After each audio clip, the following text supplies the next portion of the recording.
Allahumma shalli wa sallim wa barik ala sayyidina Muhammad istaghfirullah adada ma fi imila salatan wa salaman daimaini bidawamillah wa ala alihi. Melanjutkan pembahasan seputar 40 sunnah di bulan Ramadan. Ya, kita sampai ke sunnah yang 14, yaitu memperbanyak tilawah Al-Quran. Sunnah untuk memperbanyak tilawah Al-Quran selama bulan Ramadan. Yang muda ini, Ramadan adalah bulan Al-Quran. Mestinya yang mampu mengkhatamkan Quran beberapa kali di bulan ini sebagaimana dilakukan oleh para salaf. Jadi para orang-orang alim sebelum kita ini kalau sudah ketemu bulan Ramadan ini diperbanyak mengkhatamkan Quran. Ya. Jadi istilahnya kalau untuk zaman akhir ini ya minimal 1 kali khatam lah. Minimal 1 kali khatam. Disebutkan bahwa Imam Mansur bin Zadan radhiyallahu salah seorang tabi'in yang gemar ibadah menghatamkan Quran 2 kali khataman lebih sedikit di waktu antara maghrib isya selama bulan Ramadan. Diriwayatkan oleh Ibnu Dawud dengan sanad yang sahih bahwa Imam Mujaddid radhiyallahu selalu menghatamkan Al-Quran di bulan Ramadan antara waktu maghrib dan isya. Demikian pula disebutkan Al-Asar ke Imam Nawawi. Jadi gini, ya,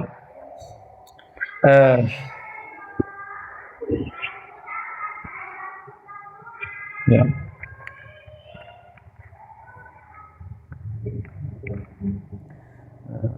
Fokusin lagi ini.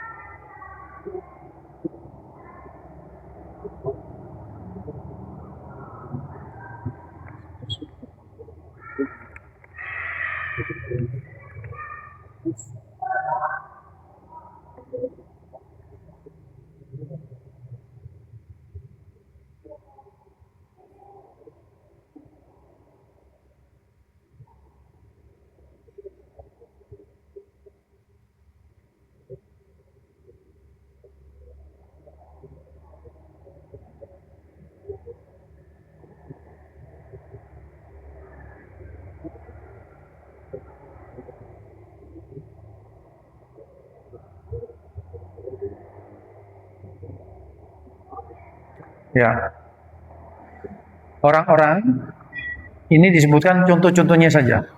Berapa banyak orang-orang yang kalau bulan Ramadan selalu menghatamkan Quran dari awal sampai akhir. Bahkan Imam Syafi'i kalau setiap hari beliau 1 kali khatam Quran, tapi kalau sunnah Ramadan mesti 2 kali. 1 hari siang, 1 hari pasti di waktu sholat tarawihnya khatam. Diperbanyak semua. Kenapa? Salah satu di antaranya kita paham coba di surat Al-Baqarah yang 185. Bismillahirrahmanirrahim. Syahrul Ramadana, bulan Ramadan, alladzi, bulan Ramadan itu unzila fihi, diturunkan di dalam bulan Ramadan Al-Quran. Ya. Al-Quran ini ternyata diturunkannya di bulan Ramadan. Nah, ulama berbeda pendapat tentang tafsir ini. Maksudnya apa? Ayat pertama Iqra tersebut, 5 ayat pertama ya. Ada juga ada yang mengatakan semuanya langsung ditaruh di hatinya Kanjeng Nabi. Ya, semuanya. Ada berbeda pendapat. Walhasil, apapun perbedaan pendapat ulama tersebut, tapi yang penting apa? Al-Quran pertama kali turunkan 17 Ramadan. Ya. Jadi bulan Ramadan ini adalah bulan di mana di dalamnya ada 1 hari diturunkan Quran. Nah, yang menarik di sini apa? Hudal linnas. Petunjuk bagi manusia.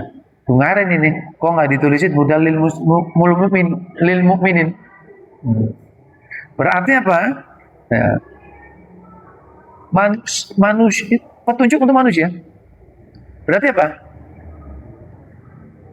Manusia ini nggak semuanya muslim. Manusia ini nggak semuanya mukmin. Tapi petunjuk bagi manusia. Berarti apa? Berarti apa? Semua orang selain Islam kalau mau buat dapat petunjuk, kitab sucinya harusnya Al-Quran. Ya. Petunjuk, ya, seperti itu. Ya, kita lanjutin dulu ayatnya ya. Wa bayyanati minal huda. Dan penjelasan tentang petunjuk itu loh. Misalnya kalau ada Pancasila, ada butir-butir Pancasila itu. Ya, kan Vin, kamu dulu ada nggak pelajaran Pancasila, butir-butir Pancasila? Waduh, Muhammad itu belajarnya. Lupa sudah ya. Wal furqan, dan pembeda mana yang hak dan mana batin. Ya. Ya. Nah, ini adalah apa tuh? Ternyata Quran ini untuk petunjuk bagi manusia. Berarti apa? Ada makna yang tersirat, tersembunyi. Ya. Orang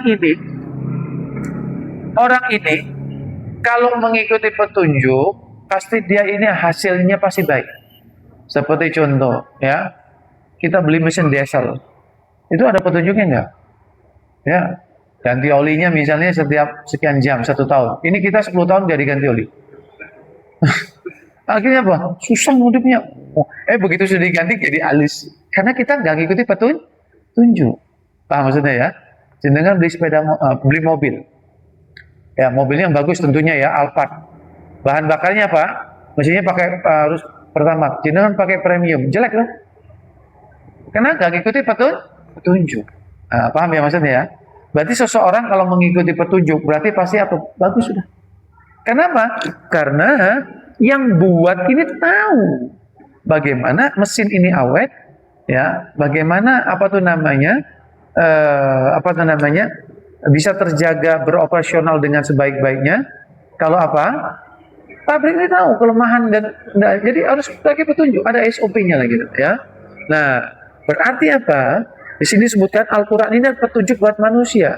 Berarti apa? Siapapun orangnya, agama apapun, kalau dia mau ikut petunjuk Quran, pasti dia selamat. Tapi bedanya, kalau dia ini orang Islam, apalagi mukmin, ngikutin Quran, pasti dia selamatnya dunia dan kalau dia manusia, bukan Islam, kalau dia ngikut petunjuknya, karena dia nggak percaya akhirat, dia pasti nggak dunianya selamat. Pasti dunianya selamat. Kenapa? Karena disebutkan Al-Quran adalah petunjuk bagi manusia. Berarti siapapun, kalau dia ngaku manusia, kalau dia ngikutin Quran, pasti selamat. Kalau kebetulan dia bukan Islam, selamatnya dunia sudah. Tapi kalau dia orang Islam, selamatnya dunia dan akhirat. Tahan sampai sini? Ya, nah, seperti itu. Nah, contoh. Coba lihat. Ya. Ya, saya bawa Quran ayat ini.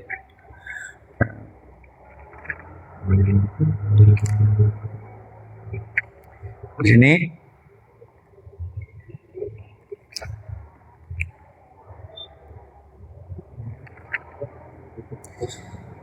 ya Allah, ada contohnya ini.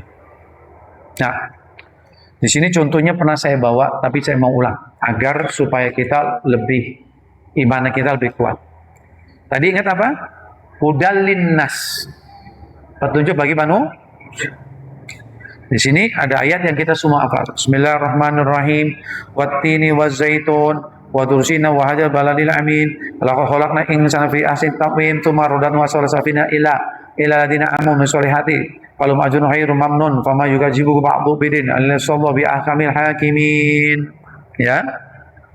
Di sini surat ini dimulai dengan apa? Wattini wazaitun. Wa-nya ini wa qasam. Wa qasam ini wa sumpah. Sumpah. Jadi demi. Ini loh. Ini, ya. Kalau seseorang mau berbicara dengan lawan bicaranya, supaya lawan bicaranya yakin, itu kadang-kadang kita melakukan sumpah. Ya. Supaya lawan bicara kita yakin. Contoh-contoh. Misalnya jenengan asmani sini. Aman. Selamat. Mas Selamat, saya ngutang 1 juta, minggu depan saya bayar. Jenengan mama sama saya. Tapi kalau saya ngomong gini, Mas Selamat, saya utang 1 juta. Demi Allah, minggu depan tak bayar. Percaya nggak jangan? Karena ada kata-kata apa? Ada sumpahnya. Ya ada. Nah, Allah kalau sudah berfirman, walaupun nggak pakai sumpah, harusnya sudah Allah nggak pernah berusaha. Tapi di sini Allah memakai sumpah. Berarti apa? Ini kita benar ini supaya kita lebih yakin. Nah, kebetulan demi buah. Nah, ini loh. Kalau kita bersumpah, kita kan makhluk. Berarti kalau supaya orang yakin, supaya kita senderkan dengan zat yang maha tinggi. Demi Allah. Tidak ada zat yang lebih tinggi dari Allah. Kalau tadi saya ganti redaksinya, Mas Slamet, saya ngutang 1 juta. Minggu depan saya bayar. Demi sendal jepit saya. Percaya nggak jenengan? Sumpah kok pakai sendal jepit. Harganya aja lebih murah daripada 1 juta, enggak? Pasti kita menyindirkan paling yang tinggi. Nah, itu pesan kedua. Nah, Allah adalah zat yang maha tinggi. Dan Allah bersumpah. Berarti kalau Allah menyenderkan sesuatu dengan yang lebih tinggi dari Allah, tidak ada. Berarti yang disenderkan oleh Allah adalah sesuatu yang mempunyai nilai tinggi. Paham maksudnya ya? Coba contohnya, wadduha, demi waktu duha. Berarti waktu duha ada sesuatu yang tinggi.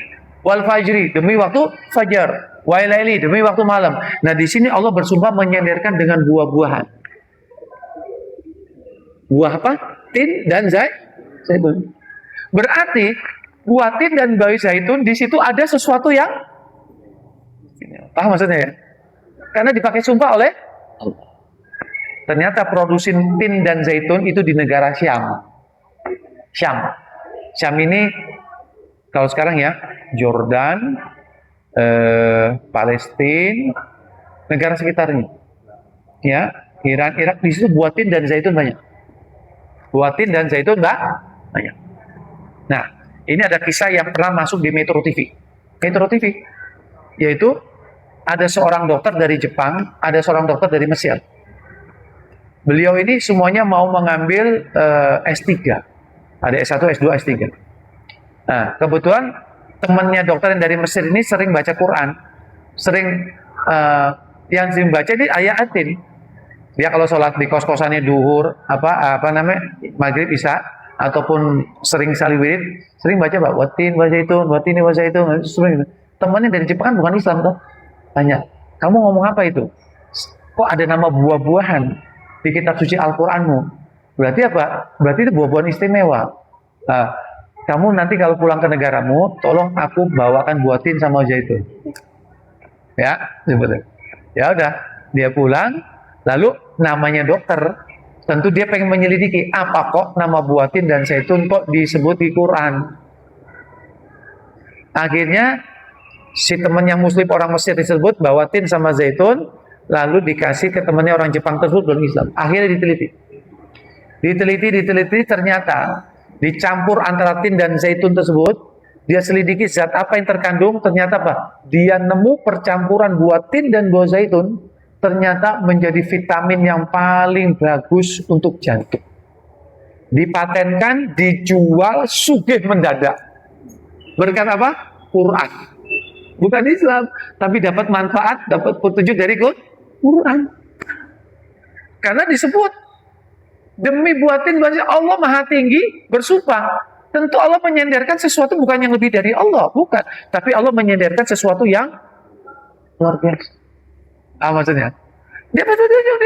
Nah, sehingga jenengan kalau satu saat dolan-dolan ke Jordan ya, dolan-dolan ke Jordan, itu saya ada orang yang ahli pengobatan. Dia dulu belajarnya di Jordan. Ya, orang sering ke sini loh. Dia bilang, Pak Mahdi, di Jordan ini rumah sakit sepi. Loh, kenapa? Karena di sana dia setiap hari konsumsinya buat ini minyak zaitun. Namanya minyak tapi bukan minyak. Jadi zaitun ini adalah satu buah, di mana buah tersebut kalau diekstrak itu nanti keluar kayak sarinya kayak minyak gitu. Di sana itu setiap pagi minum minyak zaitun, bukan minyak loh ya. Kalau di sini kan minyak bimoli, minyak filma. Jadi kan kalau minyak bimoli kolesterol langsung jenah. Ya. Apalagi minyaknya minyak limbah yang buat gorengan hitam itu loh. Buat kenceng langsung jenah. Di situ setiap pagi minumnya minyaknya zaitun. Kalau buah-buahan zaitun. Nah, waktu bapak ini pulang dari Turki, di situ setiap rumah makan ini mesti ada minyak zaitun. Makan sayur pakai minyak zaitun. Makan roti pakai minyak zaitun. Lah kenapa?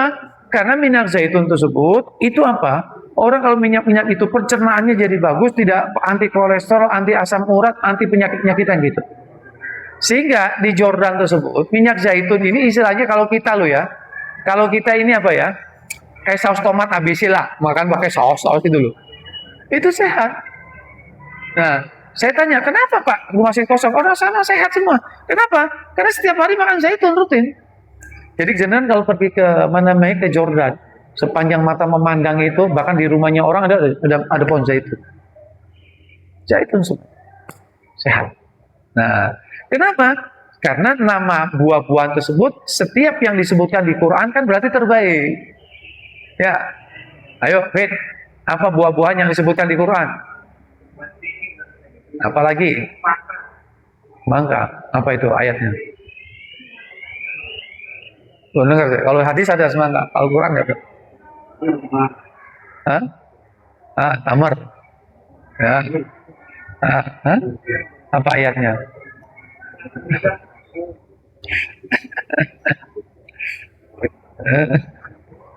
Ya sudah. Walhasil apa?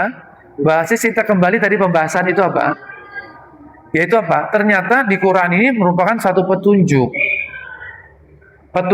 buat hudal linnas, ya, seperti Al-Baqarah tadi 185, yaitu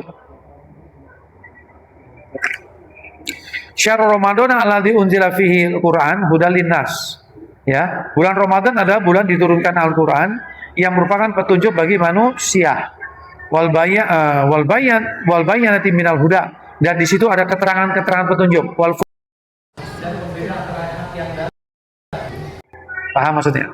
Ya, berarti Islam pun pasti mendapatkan dunianya ini selamat, karena ini petunjuk.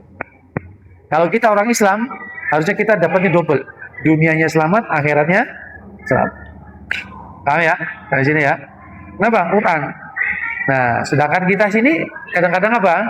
Kita tidak mengindahkan Quran. Kenapa kita tidak dikata mengindahkan Quran? Karena coba lihat.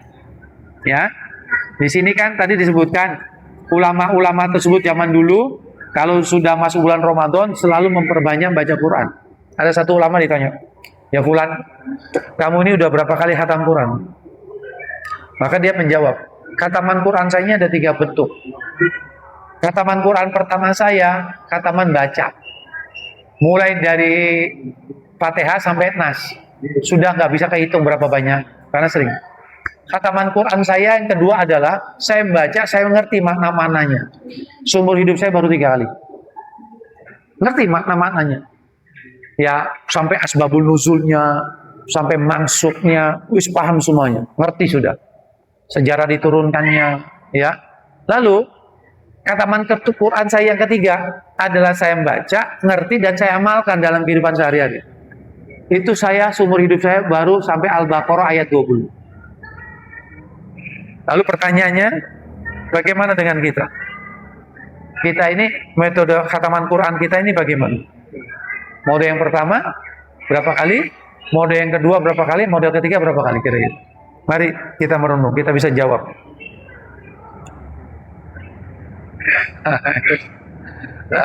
Nah, maka dari itu, kita ini apa?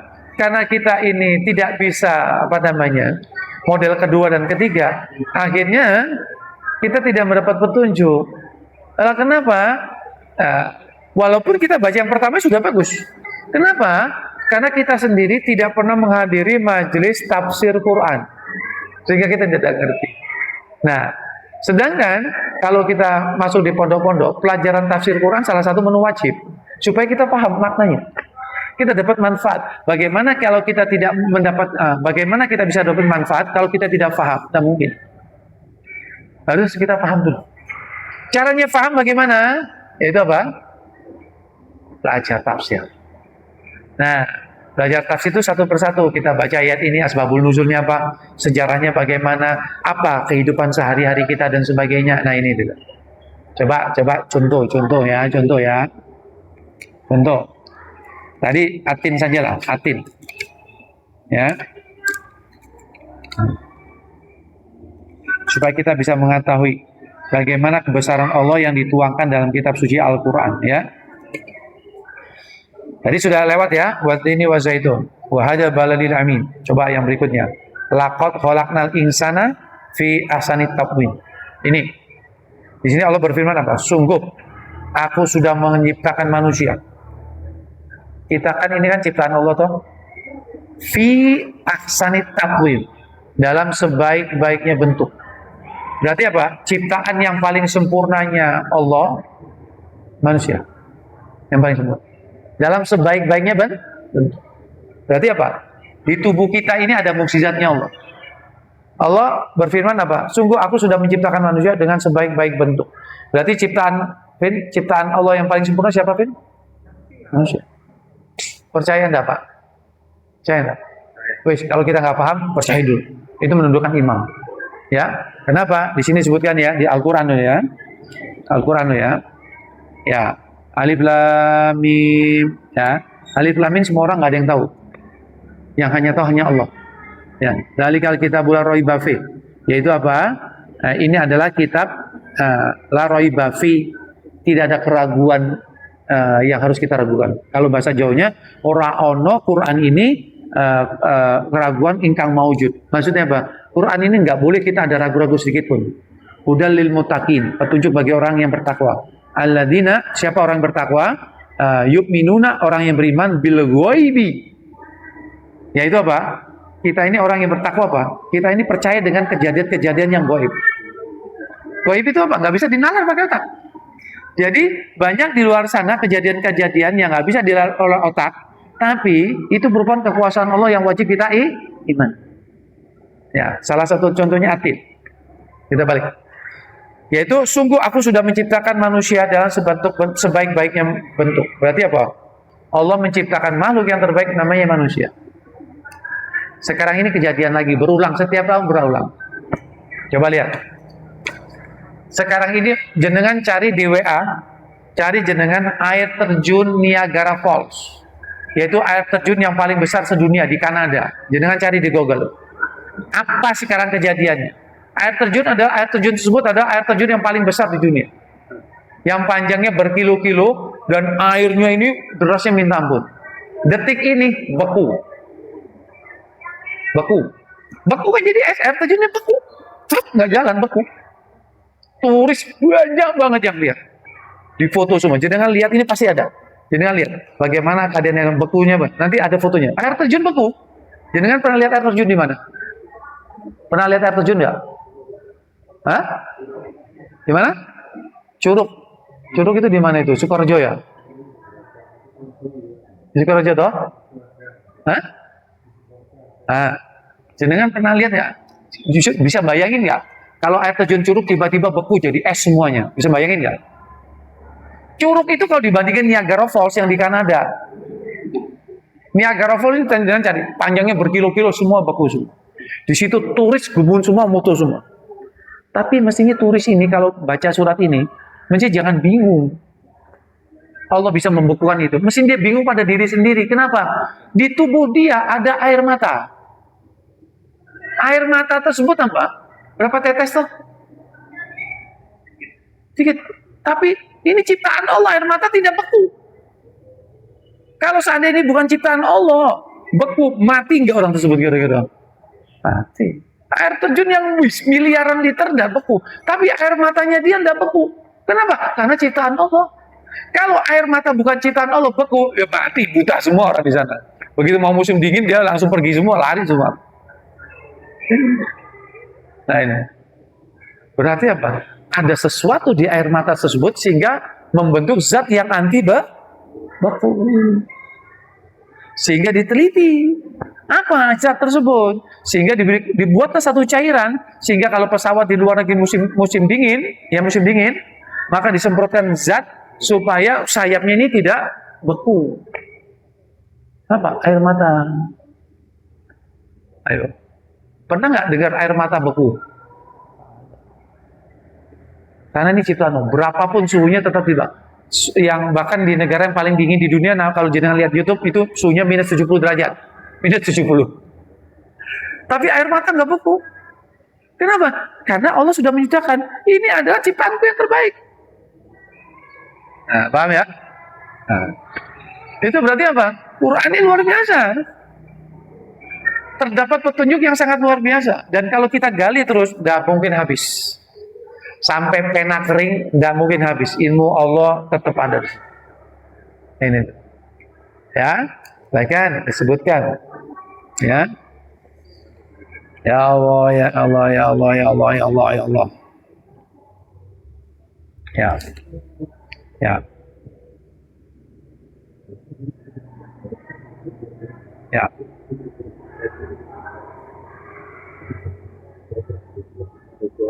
Disebutkan tulakana bahru midada li kalimati Rabbi lana fidal bahru qabla an pada kalimatu Rabbi walau jita bimisli madada. Ini dihitungannya ilmunya Allah ini. Ya, ilmunya Allah yang dituangkan di Quran, ya. Itu kalau seandainya laut itu tinta, pohon-pohon yang di bumi ini pena. Lalu dengan penanya tersebut tintanya laut sampai lautnya kering, dijoki lagi sampai kering, dijoki lagi, maka ilmunya Allah belum selesai ditulis. Bisa bayangkan nggak ilmunya Allah seperti apa? Laut ini kalau laut tinta, laut ini tinta, pohon-pohon ini pena, dicelupin buat nulis ilmunya Allah. Sampai kering lautnya, dijoki meneh, nulis ilmunya Allah belum bisa selesai ditulis. Padahal kalau kita punya bolpen 10, nulis kemeng nggak sampai entek tintanya, kemeng nggak kira-kira? Ini laut tintanya. Jadi laut ini jadi tinta, suruh nulis ilmunya Allah sampai kering, dijoki lagi tetap. Ini berarti kan Al-Quran adalah ilmu. Di sini ada ilmu yang tidak apa? Tidak ada dasarnya. Semakin digali, keluarlah ilmu. Maka dari itu, yaitu apa? Pastikan kita ini hadir di majelis tafsir. Paling enggak kita ini bisa mendapat manfaat dari ilmunya Allah Subhanahu wa ta'ala. Ya, baca dapat manfaat, baca saja dapat manfaat. Bahkan di satu ayat disebutkan alladzina amanu wa tatma'innu qulubuhum bidzikri ala bidzikri tatma'innul qulub. Kita bacain nggak ngerti artinya sudah dapat manfaat. Di sini Allah berfirman apa? Hanya dengan mengikat aku Allah maka hati menjadi tenteram. Hanya dengan mengikat aku hati menjadi tenteram. Tenteram itu apa tuh Pak? Ayam toh? Berarti apa? Orang kalau mengingat Allah hati tenteram. Mengingat Allah itu apa? Macam-macam. Subhanallah, Allah Akbar, Astagfirullah. Itu kan mengingat Allah saja. Orang yang kalau mengingat Allah hati tenteram. Contoh ya. Misalnya ada supir kota-kota sama supir Gojek. Supir kota-kotanya ngawur. Ya, supir Gojeknya gak buru-buru. Suatu saat tabrakan. Biar supir kota-kotanya datang, supir Gojeknya turun. Dia orang semua nggak nginget Allah. Dia marah. Yang satu supir kota-kotanya metu sikil papat. Yang satu lagi metu sikil loro. Padu enggak kira-kira? Emosi toh? Tapi di lain kesempatan ada supir kota-kotanya ngawur. Supir Gojeknya ngawur, tabrakan. Dia semuanya buru-buru karena supir kota-kotanya mungkin ngantar orang sakit, yang supir Gojeknya mungkin istrinya mau melahirkan. Begitu tabrakan, ternyata orangnya ahli zikir semua. Supir kota-kotanya apa? Ingat Allah. Astagfirullah. Lalu supir Gojeknya, ya Allah, jadi berantem gak kira-kira? Karena ingat Allah. Hati jadi tenteram. Walaupun gak ngerti hati jadi tenteram. Nah, itu maksudnya. Adanya Pak di Quran. Berarti apa? Obat segala penyakit. Penyakit ini timbul dari apa? Karena apa? Kita ini tidak bisa mengontrol emosi kita. Kita ini gampang emosi. Orang kalau sudah marah, akalnya hilang gak kira-kira? Orang kalau sudah marah, bunuh orang bisa nggak kira-kira? Kan asalnya dari emosi. Asalnya dari apa? Emosi. Semua orang stres, semua kan dari marah asalnya. Maksudnya? Nah, cara pengobatan apa? Zikir. Orang kalau ahli zikir, hidupnya tenang. Dia kerja apapun, hasilnya yang diberikan oleh apa? Dia tenang. Tidak akan merungsung. Tapi kalau orang tidak ingat Allah, hasilnya apapun, maka dia mikir, kenapa saya begini, kenapa saya gini, dia bahas sendiri dan akhirnya stres sendiri. Nah ini, kalau kita baca Quran saja, nggak ngerti artinya sudah dapat manfaat apa, tenang hati kita.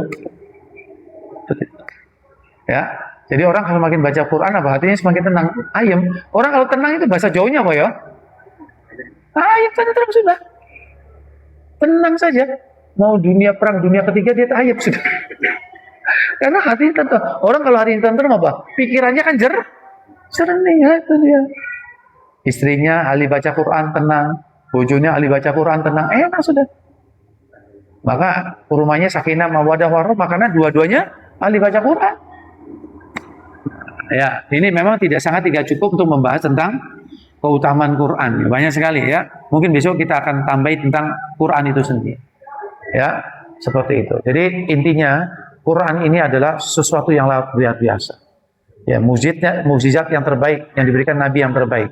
Sehingga kita bisa mendapatkan manfaat yang sangat besar dan Allah sudah proklamasi.